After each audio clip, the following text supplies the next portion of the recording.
Thank you, Mr. Chairman. I want to thank the Secretary also for agreeing to stay until every member has been heard. I believe every member has a right to ask questions on such an important topic. Over the last several weeks, we witnessed Afghanistan rapidly fall to the Taliban and the chaotic aftermath that followed. This did not have to happen, but the president refused to listen to his own generals and the intelligence community, who warned him precisely what would happen when we withdrew. This was an unmitigated disaster of epic proportions. I never thought in my lifetime that I would see an unconditional surrender to the Taliban. For weeks, our offices were flooded with requests to help people get out of Afghanistan, requests that were coming to us because the State Department failed to provide help. And then the unimaginable happened. On August 26, 13 American servicemen and women were brutally murdered by ISIS-K trying to help American citizens and our Afghan partners escape from the Taliban. 2 days ago, we commemorated the 20th anniversary of 9/11. And while we mourn the loss of almost 3,000 innocent people, the Taliban, at the same time, celebrated by raising their flag over the presidential palace.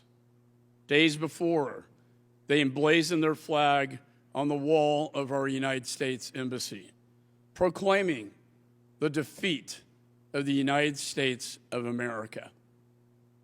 Shockingly, the White House has described this Taliban regime as businesslike and professional. So let's meet a few of these professionals, the so-called new and improved Taliban. The acting prime minister, Mullah Hassan Akhund, one of the Taliban's founding leaders. He is also sanctioned by the United Nations and sheltered Osama bin Laden for years.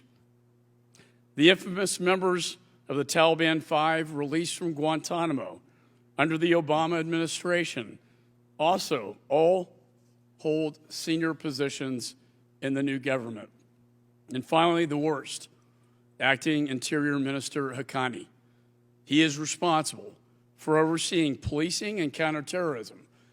He's also wanted by the FBI. He is the head of the brutal Haqqani network with close ties to al-Qaeda and is currently sanctioned by the United States.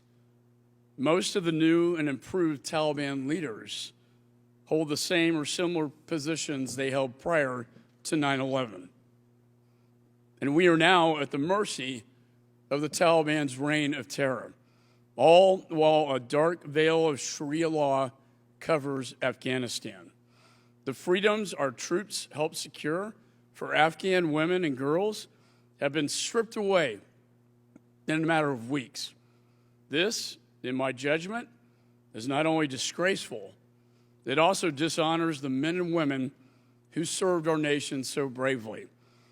Mr. Secretary, the American people don't like to lose, especially not to the terrorists. But that is exactly what has happened. This has emboldened the Taliban and our adversaries.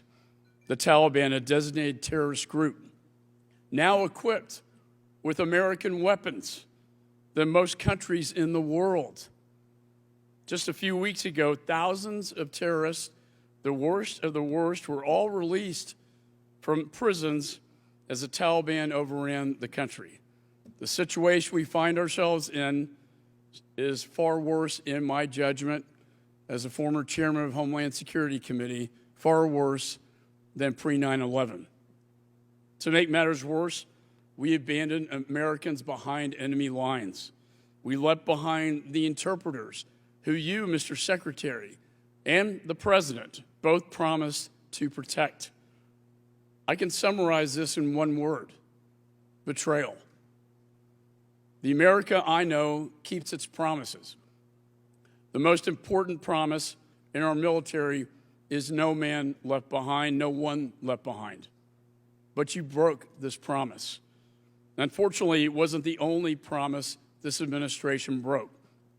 In April, President Biden promised, quote, We will not conduct a hasty rush to the exit, and we will do it responsibly, deliberately, and safely. But that promise was broken. And then in July, the president said, quote, "There's going to be no circumstance where you see people being lifted off the roof of the United States Embassy in Afghanistan." That promise was also broken. Our standing on the world stage has been greatly diminished. Our enemies no longer fear us, and our allies no longer trust us. And our Afghan veterans are questioning if their sacrifice was worth it. For those veterans who are watching this today, I have a message for you. Your service was not in vain. It is because of your heroism that we have not witnessed a large-scale attack by the terrorists since 9/11 in the last 20 years. And for that, I say to all of you, thank you. And so we're here today to better understand how this administration got it so wrong. And I hope you will directly answer our questions, Mr. Secretary, succinctly, because we have quite a few. And with that, Mr. Chairman, I yield back.